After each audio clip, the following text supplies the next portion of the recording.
새가족부 온라인 교육에 참여하신 여러분을 주님의 이름으로 환영합니다. 계속된 코로나 바이러스로 인해 사실상 대면 전도가 막힌 이 시점에 새가족부의 사역이 멈춰 있는 듯해서 안타까움이 많이 있습니다. 그래도 교회의 사명은 영혼 구원에 있기에 어려운 상황이지만 다시금 새가족부가 해야 할 사명을 감당하고자 합니다. 코로나 시국에 할 수 있는 일이 별로 없는 것 같지만 지금 상황에서도 얼마든지 교회의 새가족들을 돌아보고 기도하며 그들의 신앙이 성장하는 데 더욱 힘쓰는 새가족부가 되길 소망합니다. 기도함으로 새가족부 온라인 교육을 시작하도록 하겠습니다. 주님, 이 시간 우리에게 새가족 교육을 허락하심을 감사드립니다. 이 시간을 통해 주님이 사랑하시는 한 영혼을 사랑하며 섬길 수 있는 사랑의 마음을 부어 주옵소서.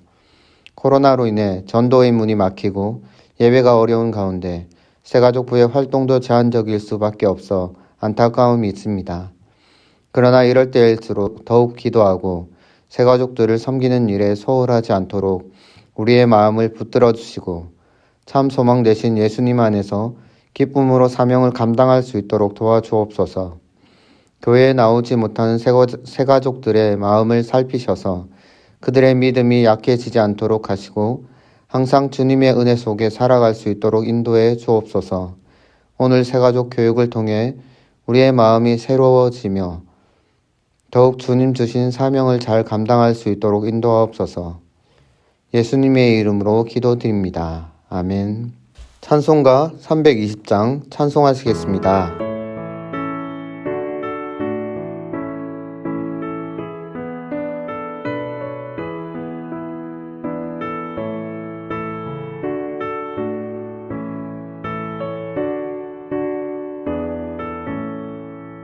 나의 죄를 정케 하사 주의 일꾼 삼으신 구세주의 넓은 사랑 항상 찬송합니다.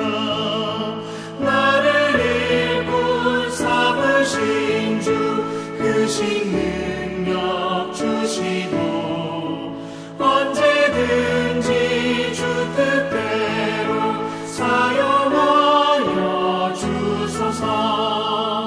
내게 부어주시려고 은혜에 예비하신 주 주의 은혜 채워주사 능력 있게 하소서. 나를 일꾼 삼으신 주 그 능력 주시고 언제든지 주 뜻대로 사용하여 주소서.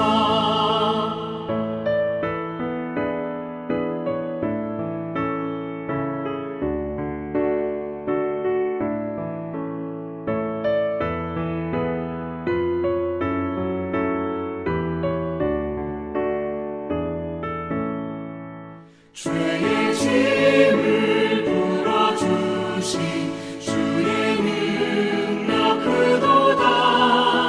나를 피로 사신 예수 내 맘속에 오소서. 나를 일꾼 삼으신 주 그 능력 주시고 언제든지 주 뜻대로 사용하여 주소서. 주여 내게 성령으로 충만하게 채우사 생명수가 강물처럼 흐르게 하옵소서.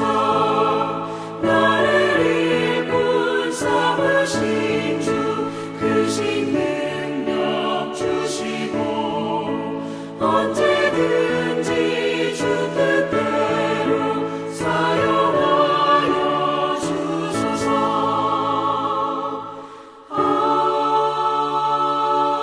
아멘. 이번 교육의 주제는 모든 성도가 새가족부이다입니다.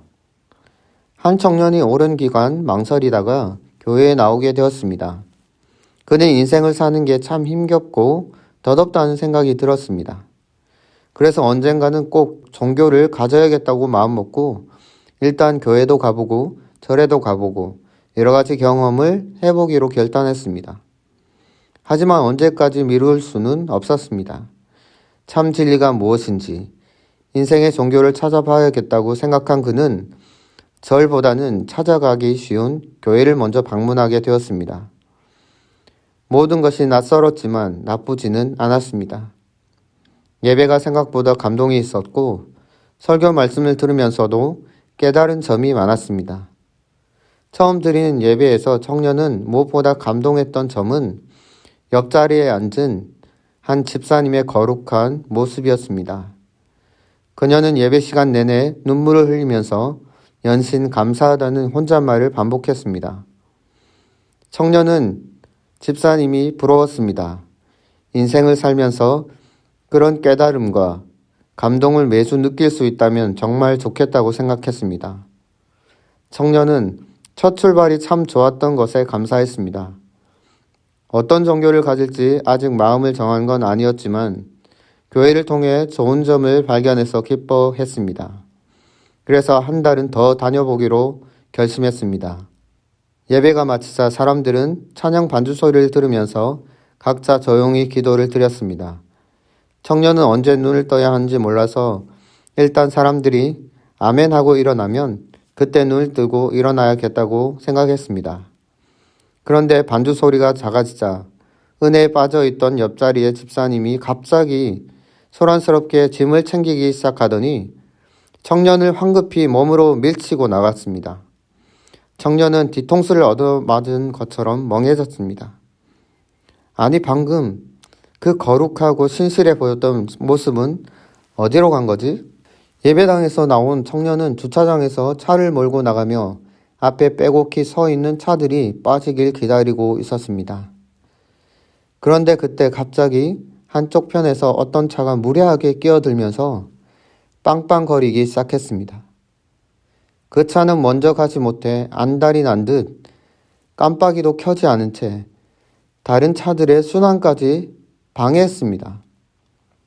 순간 불쾌감이 엄습한 청년은 고개를 돌려 운전자의 얼굴을 보았습니다. 그런데 이게 웬일입니까? 그 사람이 다름 아닌 거룩하게 기도하던 옆에 앉아있던 집사님이었습니다. 청년은 다시는 교회에 발을 디디지 않겠다고 다짐했습니다. 세 가족이 교회에 처음 나왔을 때 예수님의 사랑을 느끼고 경험하는 첫 번째 사람이 교회 문 앞에서 안내하시는 세 가족부입니다. 그들이 갈구하는 사랑은 방문자와 이웃과 세 가족에 대한 배려를 통해 경험될 것입니다.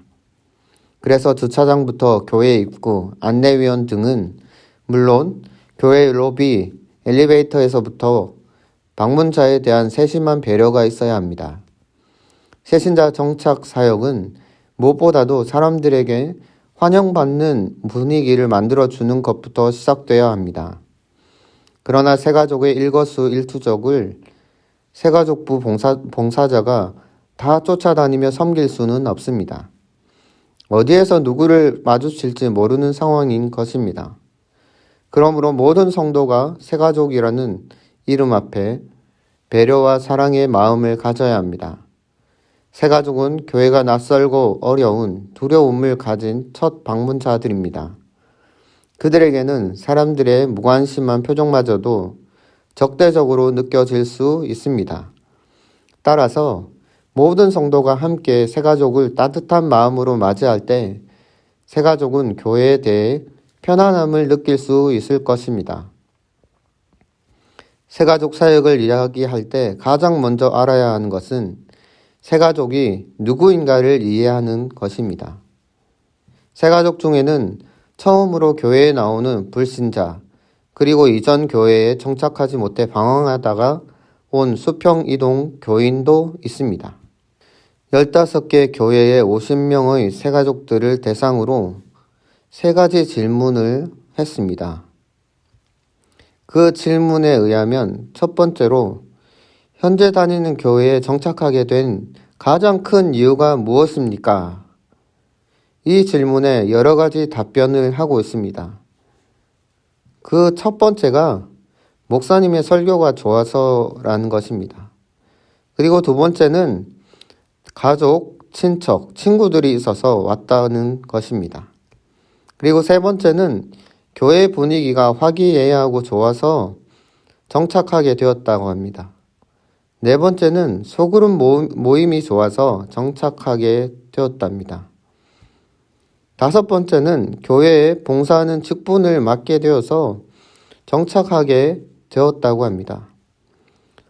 기타 여러 가지 답변 중에는 집이 근처여서 이 교회를 통해 예수님을 만났기 때문에, 그리고 교회에서 만난 사람들과의 관계 때문에, 교회 프로그램을 통해서 정착하게 되었다라고 대답하고 있습니다.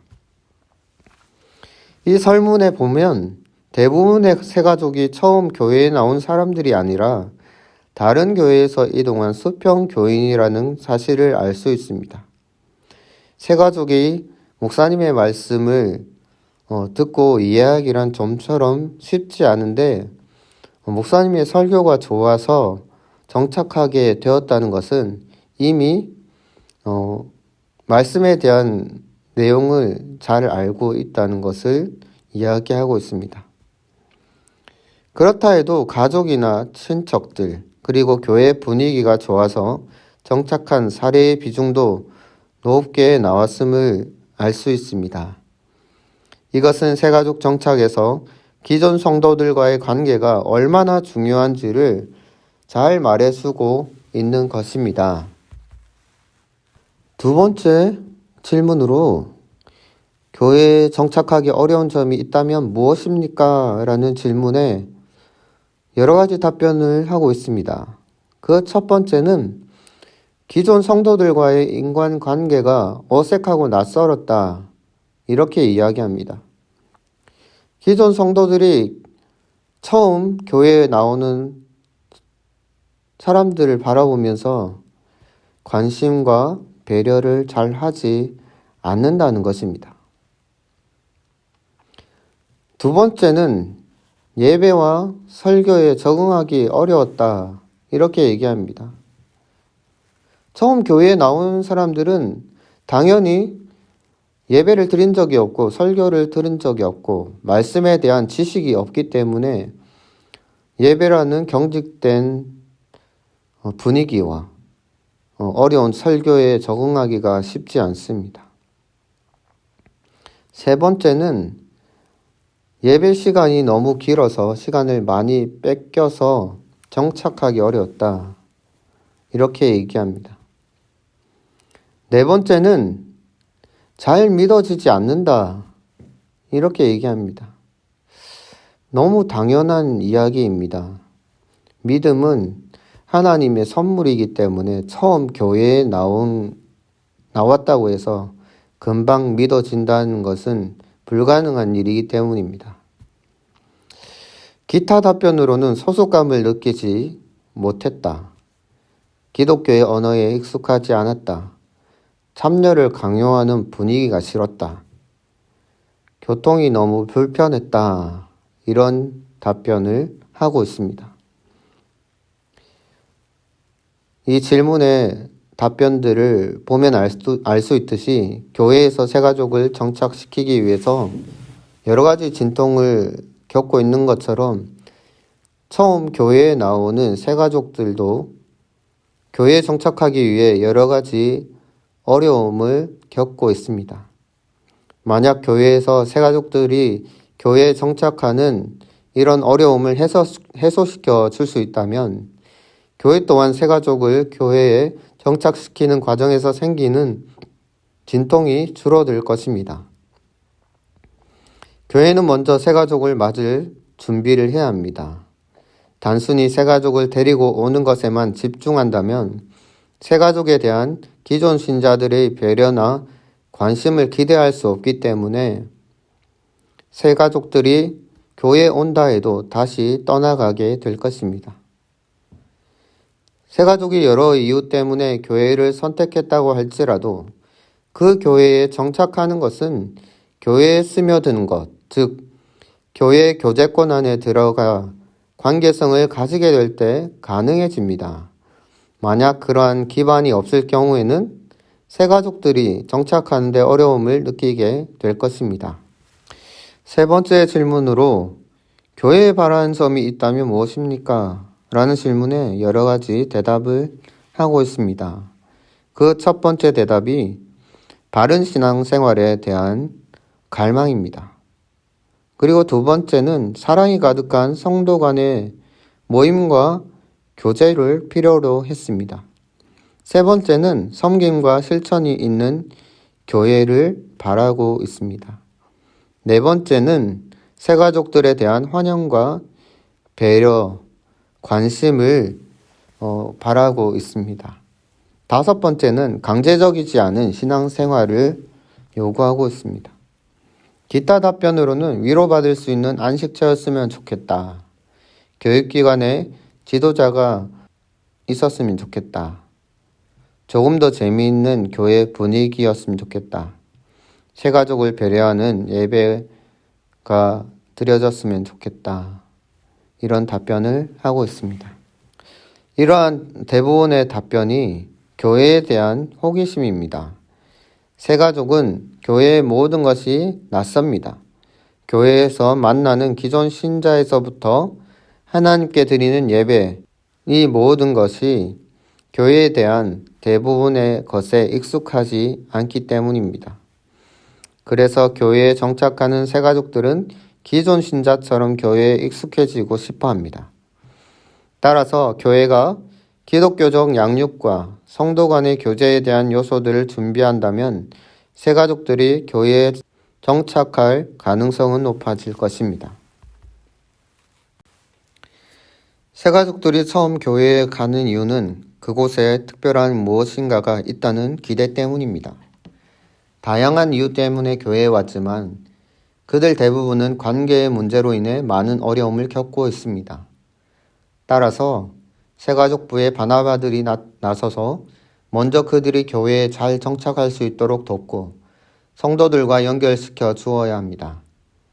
새가족들은 다른 교회에 다녔다 해도 지금의 교회는 처음이기에 모든 것이 낯설 수밖에 없습니다. 옆에서 그들의 필요에 관심을 가지고 친절하게 도와준다면 보다 쉽게 정착할 수 있을 것입니다. 이러한 새가족들을 잘 정착시키기 위해서는 구체적인 전략이 필요합니다. 교회의 성장은 하나님의 뜻입니다. 그리스도의 몸인 교회가 계속해서 성장하고 생명력이 넘쳐 나려면 전도를 통해 계속해서 새가족이 들어와야 하고 주께로 인도된 영혼들이 예수 안에서 거듭나는 역사가 끊임없이 일어나야 합니다. 이러한 일들이 지속적으로 일어나는 교회가 성장하는 교회라 할 수 있습니다. 오늘날 교회의 심각한 문제는 전도의 열의가 식어진 것 못지않게 전도된 새가족을 붙잡지 못한다는 것입니다. 하나님을 만나고 하나님께 의지하고자 교회를 찾은 사람들을 진정한 구원의 길로 인도하는 것이 새신자 정착과 밀접한 관련이 있다는 것을 생각할 때 새가족부의 사역이 무엇보다 중요합니다. 새가족 정착을 위한 첫 번째 단계는 환영하기입니다. 싸움에 있어서도 지피지기면 백전불패라는 말이 있습니다. 적을 알고 나를 알면 100번 싸워도 패하지 않는다는 말입니다. 새가족을 정착시키기 위해서는 새가족에 대한 기본 이해와 그들이 교회에 진정으로 원하는 것이 무엇인지를 정확하게 파악하는 일이 중요합니다. 그러면 새가족은 어떤 사람들입니까? 불신자가 처음 교회에 나와서 겪게 되는 문화적, 종교적 충격은 적은 것이 아닙니다. 그들이 좋은 인상을 갖고 교회와의 관계를 발전시켜 나가도록 배려하는 일은 새가족 정착에 있어서 매우 중요한 부분이라 할 수 있습니다. 다음은 새가족의 관점을 이해하는 데 도움이 되는 간단한 항목들입니다. 첫 번째로 새가족의 입장을 갖고 출석한다. 두 번째는 새가족이 교회 안에서 느낄 수 있는 여러 감정들을 가져본다. 세 번째로 새가족의 입장에서 예배를 드리고 말씀을 듣는다. 네 번째로 새가족의 시각으로 교회에 대한 전반적인 사항을 점검해 본다. 우리도 처음 교회에 나왔을 때가 있었을 것입니다. 그때를 생각해 보면 참으로 교회에 적응하는 것이 너무 힘들고 어려웠습니다. 그때 누군가가 내게 관심을 가지고 더 사랑으로 보살펴 주었다면 더 빨리 교회에 적응하고 믿음이 성장하지 않았을까 그런 생각들이 있습니다. 새가족의 입장에서 매주 출석해 보면 새가족들이 어떤 마음으로 교회에 나오게 되는지, 그리고 교회에서 무엇이 필요한지, 그리고 예배를 어떻게 드리고 말씀을 들을 때 어떤 지식이 필요한지에 대해서 다시 한번 생각하고 그들을 잘 이끌어 줄 수 있을 것입니다. 새가족들에 대한 기본적인 이해를 갖추었다면 본격적으로 새가족들에게 다가가는 것이 필요합니다. 그렇다면 어떻게 다가갈 것인가? 사람이면 누구나 처음 참석한 자리에서 귀한 대접을 받으며 지내고 싶을 것입니다. 그 대접을 받으면 기분이 좋아지기 마련입니다.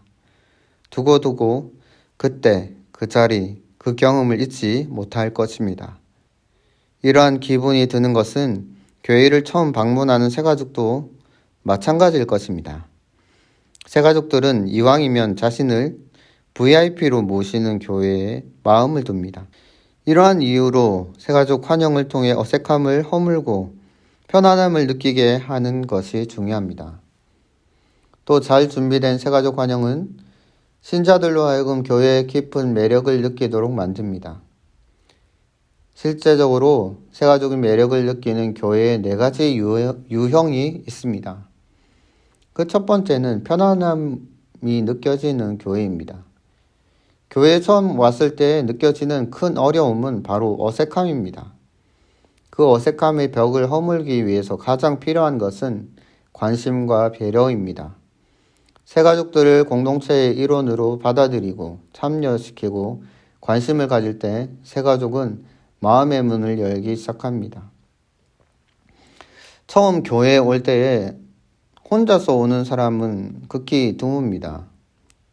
교회 다니는 누군가에 의해서 인도를 받아서 오게 되지만 그 사람은 교회에 왔을 때에 교회에 있는 모든 사람들과 친해지기를 원하고 알기를 원합니다.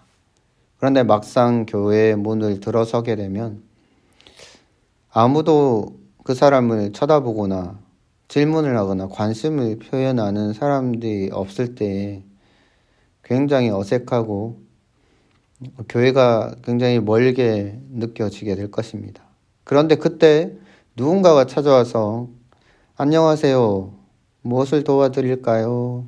잘 오셨습니다. 라고 인사한다면 한결 편하게 교회에 적응할 수 있는 기회를 맞이하게 될 것입니다. 두 번째로 지역사회에 열린 교회입니다. 더 많은 신자들이 전도되고 교회에 정착하기 위해서는 지역사회에 열린 교회가 되어야 합니다. 모든 사람들이 어려움 없이 교회의 문을 드나들 수 있다는 것은 그만큼 교회에 대한 거부감이 없다는 것이고, 교회에 출석하기 시작하더라도 어려움이 덜할 수 있다는 것을 말해줍니다. 교회는 교회에 출석하기로 결심한 사람뿐만 아니라 교회 앞을 스쳐 지나가는 모든 사람들까지도 관심을 갖고 배려해야 하며, 그러한 때에 새신자들도 교회에 대한 깊은 매력을 느낄 수 있습니다. 어떤 교회에서 구제를 열심히 하는 그런 소문들이 그 지역에 소문이 난다면 지역에 살고 있는 사람들의 입장에서는 그 교회에 대한 관심을 가지게 됩니다. 그래서 한 번쯤은 그 교회가 어떤 교회이길래 이렇게 좋은 일을 참 많이 하지? 라고 생각하게 되고 그 교회에 다니는 친구가 있다면 그 친구에게 교회에 대한 이야기를 듣고 싶어 하고 그 친구가 전도를 하면 교회에 가고 싶은 마음이 그래도 조금은 생기게 될 것입니다. 그렇기 때문에 그 지역에 속한 교회가 지역사회에 여러 가지 봉사와 섬김과 헌신을 하는 것은 참 중요합니다. 세 번째로 새가족들을 감동시키는 교회의 매력을 느낍니다. 새가족들을 감동시키기 위해서는 먼저 새가족들이 원하는 것이 무엇인지 혹은 어려워하는 부분이 무엇인지에 대해 정확한 이해가 요구됩니다. 그들이 영적으로 정신적으로 필요로 하는 바를 충족시키기 위해 힘쓰고 예수 그리스도의 사랑으로 진실하게 대한다면 새가족들도 감동을 받고 교회에 정착하게 될 것입니다. 네 번째로 교회 본연의 목적을 발견할 수 있는 교회의 매력을 느낍니다. 교회의 본질은 십자가의 복음이고 새가족들에게 궁극적으로 전해야 하는 것도 십자가의 복음입니다. 교회가 아무리 사랑과 헌신으로 새가족들을 배려하더라도 복음을 전하는 것에 소홀하다면 그 새가족은 교회에 정착해야 할 의미를 찾을 수 없을 것이고 설사 정착했다 하더라도 건강한 신앙생활을 영위할 수 없을 것입니다. 새가족 정착의 궁극적인 목적이 복음을 통한 예수 그리스도의 제자 삼기임을 잊지 말아야 합니다. 두 번째 단계는 정착시키는 것입니다. 환영을 통해 확보된 새가족을 효과적으로 정착시키기 위해서는 새가족에 대한 적극적인 태도와 더불어 치밀한 전략이 필요합니다. 새가족이 교회에 들어와서 정식으로 등록하기까지의 정착 단계와 정착의 실패 요인, 효과적인 정착 방법에 대해서 살펴보도록 하겠습니다. 새가족의 정착의 4단계가 있습니다. 그 첫 번째 단계는 초청의 단계입니다. 불신자를 교회로 초청하는 일반적인 전략으로 태신자 운동이 있습니다. 전도 대상자를 미리 정하고 기도로 준비한 후에 대상자의 마음문이 열릴 때까지 기도하면서 정식으로 초청하는 방법입니다. 두 번째는 만남의 단계입니다. 새가족이 교회를 찾아왔을 때 처음으로 갖게 되는 만남은 예배입니다. 이 단계의 핵심은 감동적인 예배 분위기와 은혜로운 설교입니다. 그 외에도 새가족 환영 프로그램, 교회 안내 등은 새가족을 효과적으로 붙드는 요소가 됩니다. 새가족에게 있어서 예배 분위기나 설교는 낯설고 생소한 부분이기 때문에 감동을 받고 이해하기에 어려움이 많이 있습니다. 그렇기 때문에 친절한 관심과 도움이 더욱 필요합니다. 이런 도움을 통해서 새가족들은 보다 빠르게 예배와 설교에 적응할 수 있게 될 것입니다. 세 번째 단계는 면담의 단계입니다. 면담은 상담과 교육의 단계를 말합니다. 새가족 정착에서는 새가족이 처음 교회에 나온 후 그 다음 한 주는 매우 중요한 시기입니다. 출석한 새가족을 그 다음 주간에 신방하여 영적인 상태를 점검하고 상담하여 어떻게 양육하는 것이 바람직한지를 결정해야 합니다. 특히 새가족이 교회에 등록하면 24시간 안에 전화 연락을 하는 것이 좋습니다. 여러 연구 보고서에 따르면 하루 만에 접촉이 성사되면 90% 이상이 교회에 정착하고 48시간이 지난 후에 연락을 취하면 50%로 줄어들고 일주일이 지나면 대부분 마음이 흔들린다는 것입니다. 교회에 왔는데도 불구하고 아무도 자신에 대해서 관심을 가지지 않으면 이 교회는 사랑이 없는 교회구나라고 생각하게 되기 때문에 다른 교회를 가거나 아니면 아예 교회를 가지 않는 불상사가 벌어지는 것입니다. 그래서 새가족들에게 다가가기 위한 구체적인 방법은 첫째가 새가족이 와서 교회에 등록을 할 때에는 전화번호를 먼저 받아두어야 합니다. 그리고 두 번째는 환영의 메시지와 함께 신앙생활을 지속적으로 해 나갈 수 있도록 용기를 주고 축복하는 내용의 메시지를 보냅니다. 세 번째는 신방을 통해서 대화의 창구를 열고 친밀한 교제를 통해 개인적인 문제가 무엇인지, 무엇이 필요한지, 교회에서 자신에게 해줄 수 있는 것이 무엇인지를 가르쳐 주면서 그들이 교회에 잘 정착할 수 있도록 인도해 주는 것이 무엇보다 중요합니다. 네 번째 단계는 등록의 단계입니다. 처음 교회에 나온 새가족을 무조건 등록신자로 올리기보다는 최소 한 달 이상 출석한 후에 정식 교인이 되겠다는 서약을 한 사람들만 등록시키는 것이 좋습니다. 엄밀한 의미에서는 등록 교인보다는 출석 교인이 더 많은 것이 바람직하기 때문입니다. 우리 교회에서는 처음 교회에 나오면 등록의 의사를 묻고 나서 4주 동안 교육을 실시합니다. 그 교육을 통해서 기독교에 대한 전반적인 지식과 교회에 대한 안내, 목사님과의 면담을 통해서 등반할 수 있도록 안내를 해주고 그들이 교회 성도들과 친밀한 교제를 가지고 잘 정착할 수 있도록 도와드리고 있습니다. 이러한 모든 과정들이 새가족들이 교회에 정착하는 데 있어서 정말 중요한 요소들이기 때문에 우리가 더욱더 관심을 가져야 할 필요가 있습니다. 특히 코로나 시대에 대면을 할 수 없기 때문에 우리가 더욱더 전화나 카톡, 메시지들을 통해서 그들의 안부를 묻고 관심을 가져주는 것이 매우 중요합니다.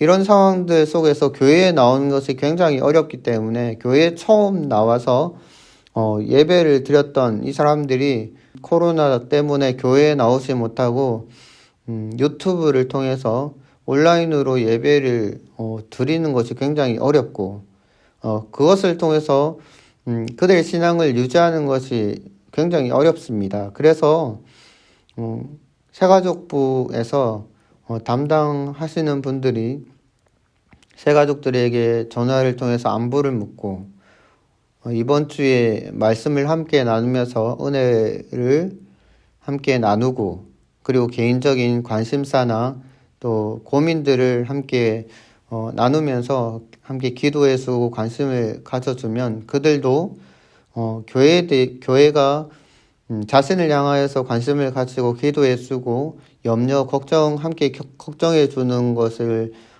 기쁘게 감사하게 여기면서 교회에 더 잘 정착할 수 있는 계기가 되는 것입니다. 그러면 새가족 정착을 하는데 실패 요인은 무엇일까요? 그 첫 번째는 새가족 정착 실패의 고질적인 문제가 무관심입니다. 사랑의 반대는 미움이 아니라 무관심이라는 말이 있습니다. 새가족 정착에 어려움을 겪는 이유도 근본적으로 교회의 무관심 때문입니다. 교회 안에서 느껴지는 냉담함과 무관심은 새가족의 교회에 대한 기대감을 사라지게 만들기 때문입니다. 특히 코로나 시대에 코로나 때문에 교회에 나오지 못합니다라는 구실이 되고 있습니다. 그래서 교회에 나오지 못하는 새가족들을 어떻게 관리할까요? 그들을 직접 찾아가는 것도 굉장히 부담스러워하기 때문에 전화나 메시지, 카톡 등을 통해서 그들의 안부를 묻고 온라인 예배를 잘 드리고 있는지, 예배를 통해서 어떤 말씀의 은혜를 받은지, 그리고 그 말씀을 함께 나누면서 그들의 신앙을 점검하는 해주는 것이 새가족이 교회에 정착하는데 굉장히 중요한 부분이 되고 있습니다.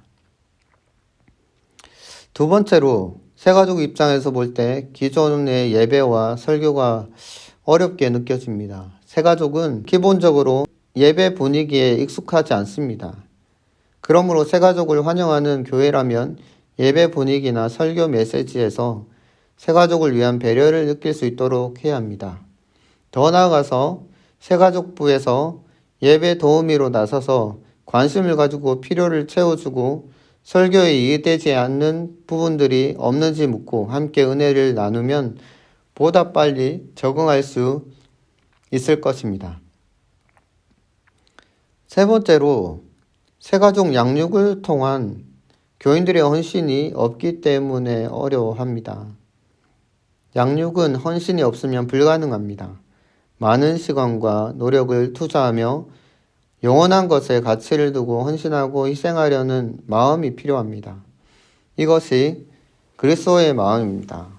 처음 교회에 나오는 사람들은 성경에 대한 지식이 없기 때문에 설교 말씀을 들어도 이 말씀이 무슨 뜻인지, 나와 무슨 상관이 있는지에 대해서 잘 이해하지 못합니다. 그래서 새가족부 안에서의 이 4주의 양육 시간들을 통해서 기독교의 전반적인 내용과 그리고 기독교에서 사용하는 그런 언어들과 그리고 교회에 대한 자세한 안내를 듣게 되면 그나마 교회에 나와서 예배를 드리고 설교를 듣는데 지장이 없을 정도로 잘 적응할 수 있게 될 것입니다. 그래서 이 새가족 양육을 통해서 이 새가족을 섬기는 일이 무엇보다 중요한데 이런 헌신을 하는 것이 보통 사람으로서 할 수 없는 일이기 때문에 새가족부가 이런 사명을 맡아서 감당할 때에 무엇보다 열심으로 헌신을 할 필요가 있습니다. 물론 이 모든 일들이 새가족부만 다 감당할 수 있는 것은 아닙니다. 새로 교회에 나오는 성도들은 새가족부만 만나는 것이 아니고 많은 사람들을 만나게 되는데 그 중에 한 사람이라도 교회 처음 나온 사람들을 힘들게 한다면 그 사람의 마음에는 교회에 대한 아픔과 상처 때문에 교회에 나오지 못하게 될 수도 있기 때문입니다. 그래서 모든 성도들이 새가족을 바라보면서 그 새가족이 잘 교회에 정착하고 믿음을 가질 수 있도록 도와주는 분위기를 만들어 가야 합니다. 네 번째로 새가족에게는 친구가 없기 때문에 정착이 어렵습니다. 새가족은 교회 안에서 교제를 나눌 만한 친구가 없기 때문에 쉽게 두려움과 공포감을 느낍니다. 우정의 요소는 새가족 정착의 핵심 요소입니다. 그래서 새가족부 모임을 통해서 양육을 받고 교제를 나눌 때에 새가족부뿐만 아니라 새가족들을 교회 장로님들과 권사님들, 집사님들, 여러 성도들에게 소개시켜주고 친하게 지낼 수 있도록 인도해주는 부분들이 절실하게 필요합니다. 그러면 새가족들을 정착을 위해서 효과적인 방법에는 무엇이 있을까요? 새가족 정착을 위해서는 교회의 다각적인 노력과 준비가 필요하지만 먼저 새가족을 흡수할 수 있는 조직이 준비되어야 합니다. 다음에 제안들은 새가족을 흡수할 수 있는 조직의 활성화의 원리를 잘 설명해 줍니다. 그 첫 번째가 1대6이라는 비율인데요. 이 비율은 새가족이 교회에 정착하려면 교회에 들어온 지 6개월 이내에 최소 6명의 교인들과 사귀어야 합니다. 신앙과 생활, 관심사를 부담없이 나누는 지체의식이 생겨나야지 교회에 잘 정착할 수 있기 때문입니다. 그래서 누군가와 친하게 되면 그 교회에 오는 것이 훨씬 쉽고 같이 만나서 올 수도 있고 그래서 함께 신앙생활 하면서 자신의 삶을 나누고 또 말씀을 통해서 위로받고 힘을 얻을 수 있는 그런 계기가 될 수 있기 때문입니다. 두 번째는 소그룹에 참여하게 하는 것입니다. 새가족 교육을 마친 새가족들을 방치하면 무관심 속에 다시 교회와 멀어질 수도 있습니다.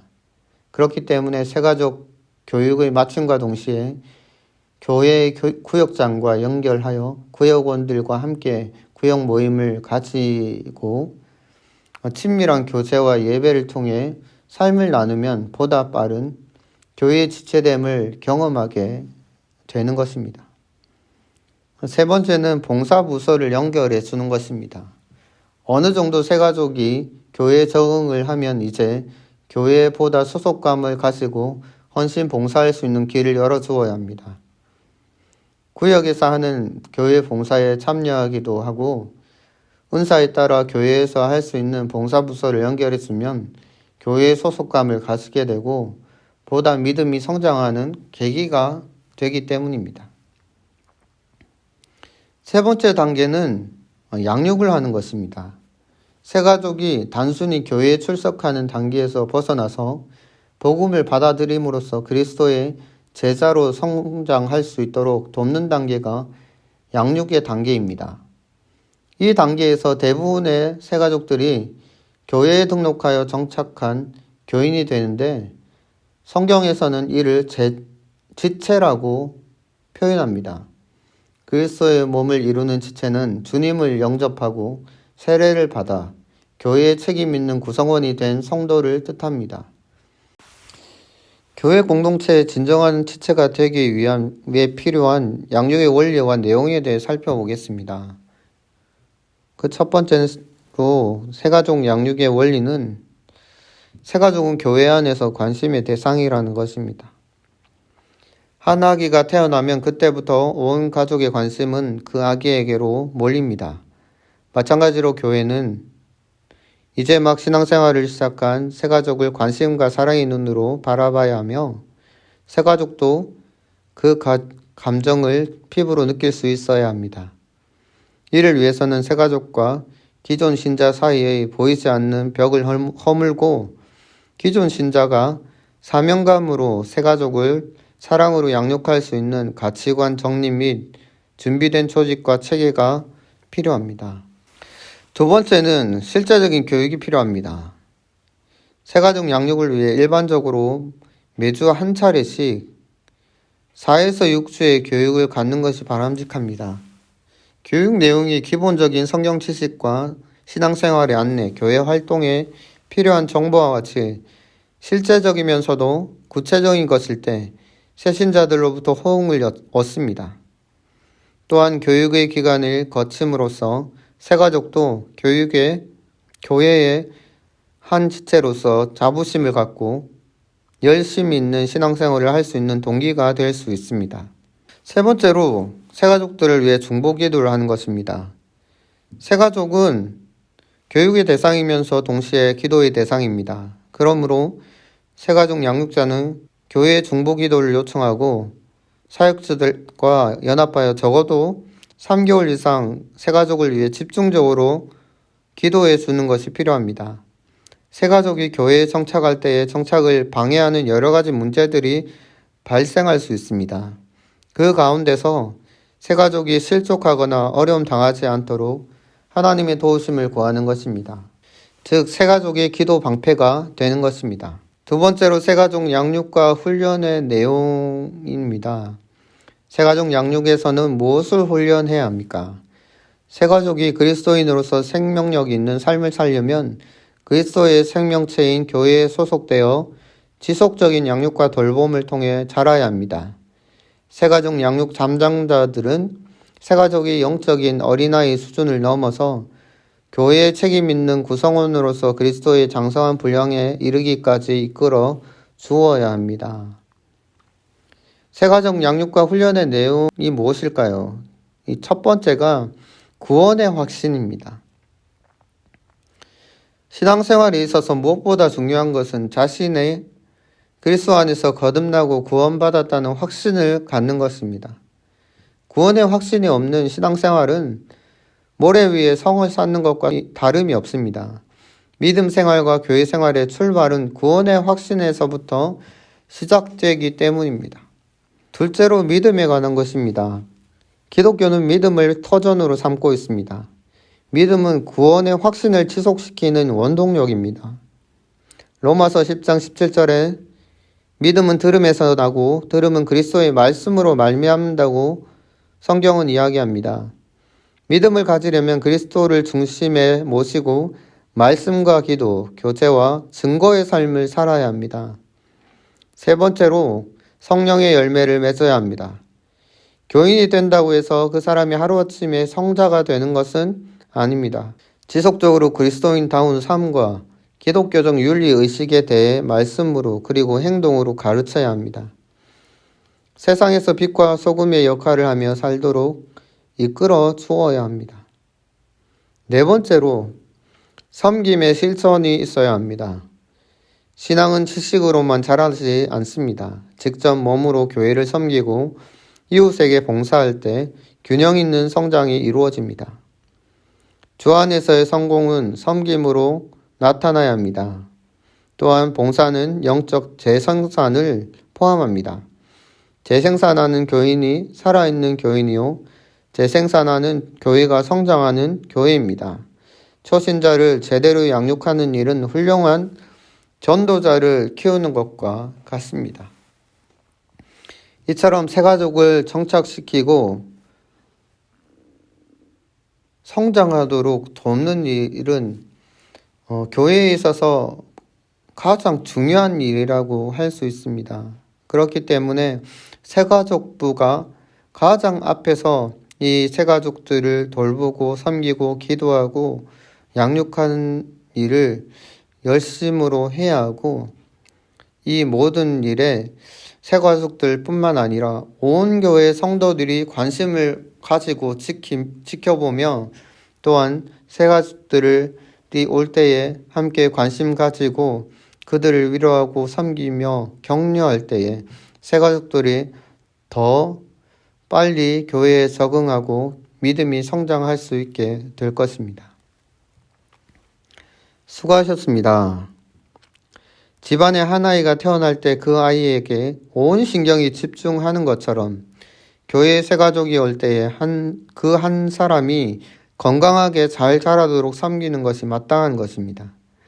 한 영혼이 돌아올 때 천국에서 잔치가 열리며 하나님이 기뻐하십니다.